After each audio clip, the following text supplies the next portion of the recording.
paraître complètement fou pour certains, mais à la fin du match face à Liverpool, après la victoire 2-0 du Paris Saint-Germain au Parc des Princes, aucun joueur ou acteur du Paris Saint-Germain n'était en joie. Que ce soit Luis Enrique qui explique qu'il est déçu que le Paris Saint-Germain n'ait inscrit que 2 buts, le vice-capitaine Achraf Hakimi qui explique que c'est extrêmement dommage d'avoir laissé Liverpool en vie, ou encore même Warren Zaïre-Emery, donc le petit jeune du centre de formation, qui nous explique la même chose. Le Paris Saint-Germain aurait dû marquer beaucoup plus de buts. Ça montre l'extrême exigence que Luis Enrique a imposée au Paris Saint-Germain, mais surtout ce qu'est devenu ce club. Parce qu'une victoire 2-0 sur le champion d'Angleterre après l'avoir ultra dominé dans la rencontre, eh bien au PSG ça ne suffit plus. Aujourd'hui au club on cherche l'excellence, on cherche à maximiser la moindre possession de balle. Quand on voit ces multiples occasions que le Paris Saint-Germain va réussir à se procurer par 1 ou 2 touches de balle en progressant vers l'avant continuellement, et que tour à tour les joueurs du Paris Saint-Germain vont se transmettre la balle pour finalement ne pas réussir à conclure, eh bien ça aujourd'hui au Paris Saint-Germain ça ne passe plus. Là où avant ce club était le spécialiste pour trouver des excuses à ses stars lorsque ces derniers n'étaient pas bons lors des gros matchs, aujourd'hui au Paris Saint-Germain on attend des joueurs de l'excellence, c'est-à-dire qu'ils concluent ce genre d'occasion, qu'ils détruisent leur adversaire. Ce n'est ni de l'arrogance ni de la prétention, mais simplement un constat lucide que le Paris Saint-Germain aujourd'hui a les capacités de pouvoir se mettre à l'abri même face aux champions d'Angleterre dès le match aller. Et ça, le Paris Saint-Germain le doit encore une fois à un seul homme, Luis Enrique, qui a su constituer au Paris Saint-Germain un groupe de joueurs extrêmement ambitieux, extrêmement talentueux et qui ont envie de progresser, ce qui évidemment facilite la façon dont ils écrasent leurs adversaires en match, mais aussi et surtout évidemment que son plan tactique et que sa méthode de travail porte aujourd'hui ses fruits. Là où avant il avait été moqué pour avoir osé mettre Kylian Mbappé sur le banc en expliquant que ce joueur déséquilibrait son équipe, ou encore quand il avait expliqué qu'il voulait aller en barrage de la Ligue des Champions cette saison car il avait besoin d'avoir des matchs en plus de préparation afin de préparer son équipe pour les 8e et les quarts de finale, tout le monde le prenait pour un fou, et aujourd'hui tout le monde se rend bien compte à quel point vous n'avez juste pas son niveau de maîtrise dans le football. La défaite du Barça face à l'Atlético Madrid en Ligue des Champions, je vois et je lis des dingueries de la part de cette communauté. Les propres supporters du Barça demandent à Lamine Yamal de quitter le club pour signer au Paris Saint-Germain, mais déjà première question, qui vous a dit qu'on en veut au PSG? Lamine Yamal est un joueur extraordinaire, fantastique, c'est sûrement l'un des meilleurs joueurs de sa génération à venir. Et attention, au Paris Saint-Germain, on n'a absolument pas besoin de lui pour écrire l'histoire du football, alors qu'on a un petit peu l'impression que lui, il aurait bien besoin de l'aide du PSG. Quand je vois par exemple les déclarations qui sont faites sur lui, comme quoi il n'écouterait que Hansi Flick au Barça, sinon il n'écoute absolument personne. Je me dis dans le vestiaire du Paris Saint-Germain et surtout avec Luis Enrique qui te fait des cours de 45 minutes, mais Lamine Yamal il va péter les plombs. Au Barça il est couvé comme jamais, alors qu'au Paris Saint-Germain Luis Enrique met n'importe lequel de ses joueurs face à ses responsabilités. Il y a aucun joueur qui est au-dessus de l'autre, il y a aucun joueur qui peut penser qu'il va échapper aux réprimandes de Luis Enrique quand t'as merdé lors d'un match. Et si Lamine a déjà cette mentalité à 18 ans, ça m'étonnerait que ça fitte avec Luis Enrique. Là on parle dans l'hypothétique possibilité qu'un transfert puisse se faire, puisqu'on rappelle que le problème principal dans toute cette histoire, c'est le prix du joueur. Dans tous vos délires de Lamine part au PSG, etc., nous mélangez pas trop avec vos histoires en fait. Envoyez Lamine Yamal à Manchester City, à Manchester United, ou même au Real Madrid, si vous voulez. Mais 250 millions d'euros, les gars, tant que Luis Enrique aura un souffle de vie, ça n'arrivera jamais. Par contre, je trouve extrêmement bizarre d'être un supporter du Barça et de demander à Lamine de quitter le club. Là, vraiment, je comprends pas. De pas gagner la Ligue des Champions tous les ans, c'est juste normal, en fait. Même Léo Messi ne l'a pas gagné tous les ans alors qu'il a passé 21 ans au Barça. Lamine n'a que 18 ans, il la gagnera un jour avec le Barça, y a pas le feu au lac. Je vois que tout le monde est en train de s'emballer autour du joueur et c'est un petit peu normal, il est véritablement en forme et il est en train petit à petit de s'imposer comme étant le leader statistique du Paris Saint-Germain, notamment en Ligue des Champions. Il est sur une autre planète en ce moment, que ce soit en attaque comme en défense, il est véritablement bon dans les retours défensifs, il est excellent lorsqu'il attaque la surface de réparation adverse. Bref, depuis les 8e de finale de la Ligue des Champions, on a retrouvé un Kvaratskhelia complètement mordant et ça fait du bien d'ailleurs pour l'attaque du PSG, à tel point que ça nous parle déjà de commencer une propagande pour Kvaratskhelia Ballon d'Or. Le seul problème, les gars, je suis désolé de niquer l'ambiance, c'est que Kvaratskhelia ne pourra pas être Ballon d'Or cette année. Et là, il s'agit pas d'une question de 1% de chance, 99% de poids. Je pense que Kvaratskhelia peut viser le top 10 de cette année. Par contre, aller gagner Ballon d'Or, c'est tout simplement impossible. Et pour une raison très simple, nous sommes dans une année de Coupe du Monde. Et on le sait très bien, lors des années de Coupe du Monde et d'Euro, le Ballon d'Or tourne autour de cette compétition. Avec le fait que malheureusement la Géorgie n'ait pas réussi à se qualifier pour la prochaine Coupe du Monde aux États-Unis, eh bien Kvaratskhelia, on peut d'ores et déjà estimer qu'il est éliminé d'office. Donc encore une fois, je pense que pour la victoire finale, ça va être très compliqué, mais je pense qu'avec ses performances, et s'il continue d'être aussi bon, si le PSG fait un back-to-back par exemple, qu'il est déterminant dans ce back-to-back, comme ça a l'air d'être le cas en ce moment, il peut viser une place dans le top 10. Mais de là à aller chercher le ballon d'or, simplement avec ses performances en Ligue des Champions et celle qu'il fait en Ligue 1 quand il en a envie, pour moi ça va être beaucoup trop léger. Si encore il mettait un triplé à chaque match de Ligue 1 et à chaque match de Ligue des Champions, il y a un monde où les gens sont tellement choqués de ses performances qu'à un moment donné il peut se rapprocher peut-être même d'un top 5. Mais là, hors Coupe du Monde, je le vois même pas malheureusement s'approcher de ce fameux top 5.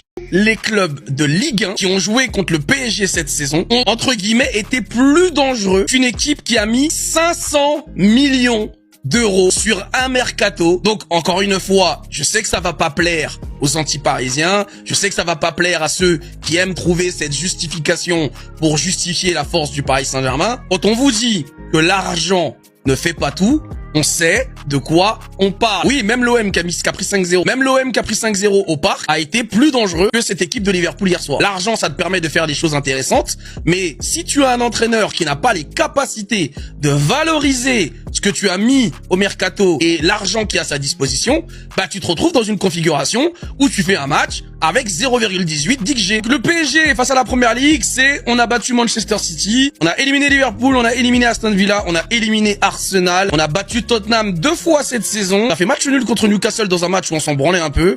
On a éliminé Chelsea avec victoire aller-retour. On bat Liverpool du coup cette saison. Quand je disais la dernière fois avec ironie, en fait c'est nous les vrais champions d'Angleterre. Il y en a qui pensent qu'on blague, mais on blague pas mec. Et la stat la plus terrifiante, je pense que c'est celle-là. Puisque dans toute sa carrière, Luis Enrique a affronté 21 fois des clubs anglais. Et sur les 21 matchs qu'il a fait face aux clubs de Première Ligue, c'est 16 victoires. Luis Enrique, il prend la Première Ligue et il la... Un truc bizarre au PSG.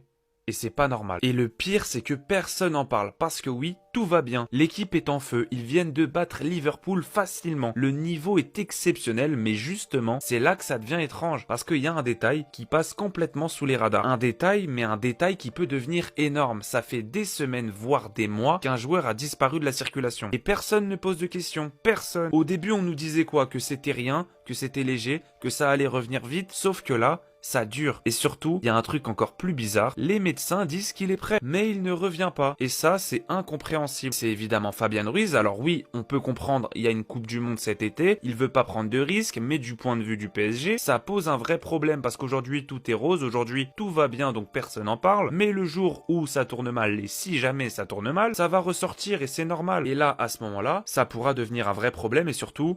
une vraie faille pour le PSG. Fabian Ruiz est un élément important et c'est pas quand le PSG va bien qu'on doit l'oublier, non.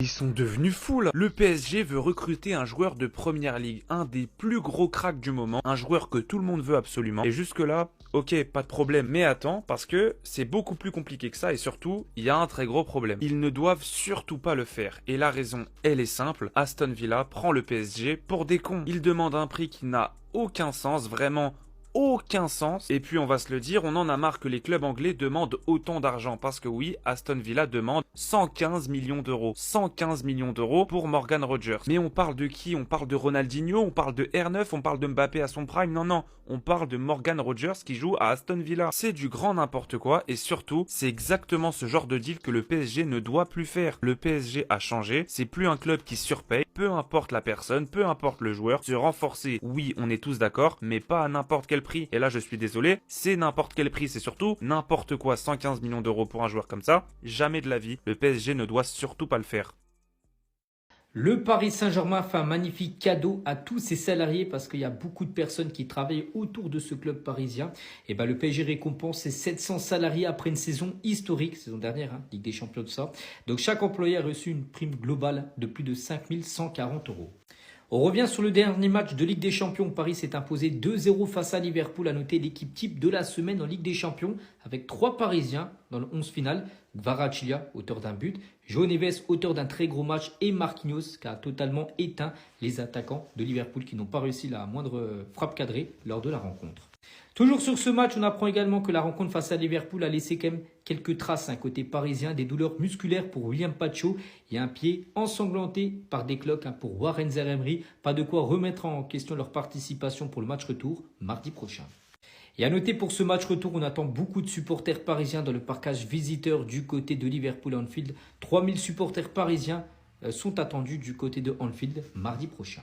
Kylian Pacho, l'actuel meilleur défenseur central du monde. Il n'y a pas mieux. Regardez ça. Regardez juste l'impact de William Pacho lors de grands matchs. William Pacho face à Liverpool, masterclass. William Pacho face à Chelsea, masterclass. William Pacho face à Newcastle, masterclass. William Pacho face au Barça, masterclass. William Pacho face à Manchester City, masterclass. William Pacho face à l'Atlético de Madrid, également en Coupe du Monde des clubs, masterclass. William Pacho face à l'Inter, finale de Ligue des Champions, le 31 mai 2025, les gars, on s'en rappelle, avec une défense incroyable. Je ne saurais même pas décrire le niveau qu'il a montré lors de cette finale de Ligue des Champions. On dirait que c'était un simple match pour lui. Il a été prestigieux, somptueux, incroyable. Ensuite, William Pacho face à l'Inter Miami en Coupe du Monde des clubs également. C'est une masterclass. Et pour terminer, William Pacho face au Bayern Munich, même si le Paris Saint-Germain avait perdu ce match-là, c'était également une masterclass, une performance incroyable. Forcément, la question qui se pose, c'est qui fait mieux que William Pacho actuellement? Je vais vous répondre, personne. Personne, les gars. C'est le meilleur au monde à son poste. Il n'y a pas mieux. Franchement, en termes d'impact et de régularité, notamment dans des grands matchs en Ligue des Champions, voire en Coupe du Monde des clubs et dans d'autres compétitions majeures, forcément, les gars, William Pacho, il a su prouver et assurer ce statut de meilleur défenseur central au monde. C'est pas pour rien qu'on dit ça, les gars. En tout cas, c'est une très grande fierté d'avoir William Pacho au Paris Saint-Germain et on espère qu'il va continuer à réaliser de performances exceptionnelles. Le terrain du Paris Saint-Germain, Fabien Ruiz, ne devrait malheureusement toujours pas être de retour pour ce quart de finale retour de la Ligue des Champions face à Liverpool. Et ouais les gars, Fabien Ruiz qui est absent depuis le 20 janvier 2026, donc maintenant plus de 2 mois. Sans des terrains plus de 2 mois maintenant, c'est vrai que ça commence à être long pour Fabien. Je viens d'apprendre que la blessure de Fabien Ruiz, ce n'est pas une blessure aussi simple que ça à rétablir. Oui parce que les gars, Fabien Ruiz, la nature de sa blessure, c'est une fissure de la rotule les gars. Donc forcément, ça ne guérit pas en 1 mois, ça ne guérit pas en 2 semaines les gars. En vrai de vrai, je comprends mieux pourquoi Fabien Ruiz est absent aussi longtemps. Puis cette blessure au mois de janvier, il n'est toujours pas de retour. En vrai de vrai, c'est compréhensible. Une chose qui est rassurante, c'est que selon plusieurs sources, Fabien Ruiz ne mettrait pas la sélection en avant, ne mettrait pas la Coupe du Monde en priorité. Il mettrait bien le Paris Saint-Germain en priorité et il a hâte d'être de retour avec le club. Donc forcément, c'est très positif. On nous dit qu'il continue les séances individuelles. Donc forcément, il faut être optimiste, les gars. Et je pense que Fabien Ruiz ne devrait pas tarder à faire son retour avec le club, les gars, avec le Paris Saint-Germain. Forcément, on l'attend avec impatience. En tout cas, à moins d'un miracle, ce ne sera pas pour ce quart de finale retour de la Ligue des Champions face à Liverpool à Anfield ce mardi soir. En tout cas, bon rétablissement à toi, Fabien. On espère te revoir le plus rapidement possible sur les terrains avec le Paris Saint-Germain. On est ensemble. Matvei Safonov, top 15 à son poste. Il n'a pas encore assez prouvé, ça fait que quelques mois qu'il est titulaire. William Pacho, pas besoin de trop épiloguer, c'est top 1 à son poste et il n'y a aucun débat. Marquinhos, je dirais top 7, top 8. C'est pas le meilleur, il fait pas partie des tout meilleurs, mais il est juste derrière les tout meilleurs. Achraf Hakimi, c'est numéro 1 à son poste, pour moi il n'y a pas trop de débat. Nuno Mendes, pareil, pas besoin de trop épiloguer, il n'y a pas de concurrence, il est numéro 1 à son poste. Vitinha, meilleur numéro 6 du monde, meilleur milieu du monde, l'un des meilleurs joueurs du monde, top 1 à son poste. Joao Neves, pour moi c'est top 3 à son poste dans son registre. Et je pourrais même le mettre premier parce que dans son registre, au final, je ne vois même pas qui est meilleur que lui. Warren Zaïre-Emery, je vais le mettre top 10 pour la simple et bonne raison que ça fait que quelques semaines qu'il est revenu au poste de milieu et qu'il était surtout bon au poste de latéral droit et la saison dernière, c'était compliqué. Gvicha Kvaratskhelia, moi je le mets top 1. Il pourrait être deuxième, peut-être Rafinha peut être devant lui, mais moi je le mets top 1. Désiré Doué, pour moi, c'est largement top 5 et il peut même rentrer dans le top 3. Bradley Barcola, pour moi, c'est top 5. Ousmane Dembélé, c'est top 1. Pour moi, il n'y a pas de débat. Et enfin, Luis Enrique, top 1. Pas de débat non plus. Comme vous savez, Bradley Barcola est sorti sur blessure face à Chelsea. Il souffre d'une entorse avec le ligament touché. Et on l'a vu faire son retour à l'entraînement collectif la veille du match aller face à Liverpool. On le voyait tous retrouver le groupe. Mais non, le staff est précautionneux et attend le feu vert de Bradley Barcola.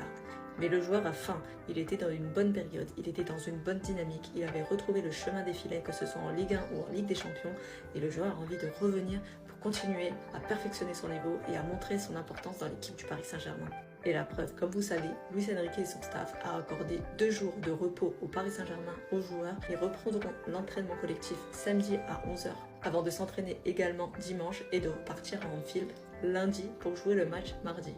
Mais Bradley Barcola, lui, n'a pas pris de repos. Bradley Barcola s'est entraîné en solo au campus hier, alors que l'équipe était en repos. Ça montre la détermination de l'ailier français. L'objectif du club et l'objectif de Bradley est qu'il soit là pour le match retour à Anfield. Et honnêtement, j'espère qu'il sera là, parce que quand on a vu la défense, un Bradley Barcola qui rentre en cours de jeu, parce qu'on sait très bien qu'il ne sera pas titulaire, il revient d'une grosse blessure. Mais par exemple, imaginez-vous, Bradley qui rentre à la 70e avec sa course, ses prises de balles, sa profondeur et maintenant son efficacité devant le but, j'espère qu'il l'aura toujours, ça peut faire très mal à la défense de Liverpool. J'espère vraiment que Bradley sera apte et à 100% pour être la Maradja Anfield. Bon, ça y est, nos joueurs vont retrouver le terrain demain. Et attention, hein, pas les terrains de Ligue 1, le terrain du centre d'entraînement du campus. Parce que Luis Enrique les a mis bien. Après leur match stratosphérique mercredi face à Liverpool, Enrique leur a accordé 2 jours de repos pour les récompenser après leur match XXL face à Liverpool. Donc attention, demain ils retrouvent le terrain, mais c'est pas pour un match de championnat. Car le match face à Lens a été reporté. Et on se rappelle du bruit que ça a fait. Beaucoup de gens n'étaient pas contents de la décision. Mais bon, ça n'a pas empêché Lens de perdre son dernier match de championnat. Faudra pas dire que c'est à cause du Paris Saint-Germain encore.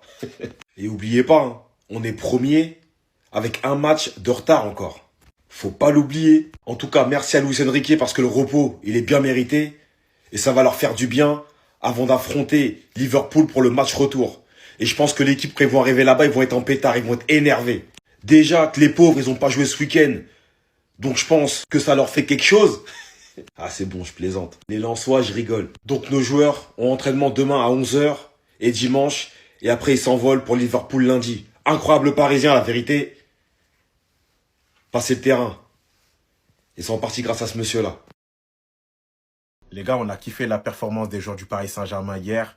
Mais encore une fois, merci à Luis Enrique. Les gars, Luis Enrique, il avait déjà tout prédit cette saison. Il avait dit que ça allait être une saison compliquée, que les joueurs n'allaient pas être en forme toute la saison, qu'on allait avoir des blessures, qu'on allait être en difficulté, que c'était mieux d'aller au barrage que d'être dans le top 8. Aujourd'hui, on se retrouve en quart de finale, en ballottage favorable pour une place en demi-finale, une 3e demi-finale de suite, 3e demi-finale depuis qu'il est arrivé au Paris Saint-Germain. Et les gars, c'est tout simplement incroyable. Comme j'ai dit, on n'est pas encore en demi-finale, même si les supporters du Paris Saint-Germain s'y voient déjà. En tout cas, Luis Enrique, le boulot qu'il est en train de faire au PSG, avec une équipe jeune, une équipe ambitieuse, une équipe qui a faim. Aujourd'hui, je pense qu'il n'avait pas besoin de les motiver pour qu'ils soient à ce niveau-là. En plus de ça, il a déjà parlé. Il a dit, on part dans la même optique pour le match retour. On va là-bas pour gagner. Quelle mentalité, les gars. On a attendu tout ça pour avoir Luis Enrique au bout.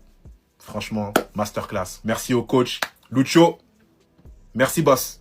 Fabian Ruiz souffre d'une blessure à la rotule et je vous dis la vérité les gars, je me suis renseigné. Fabian Ruiz, c'est pas sûr qu'on le voit avant la fin de saison. En tout cas à 100%, ça va être difficile.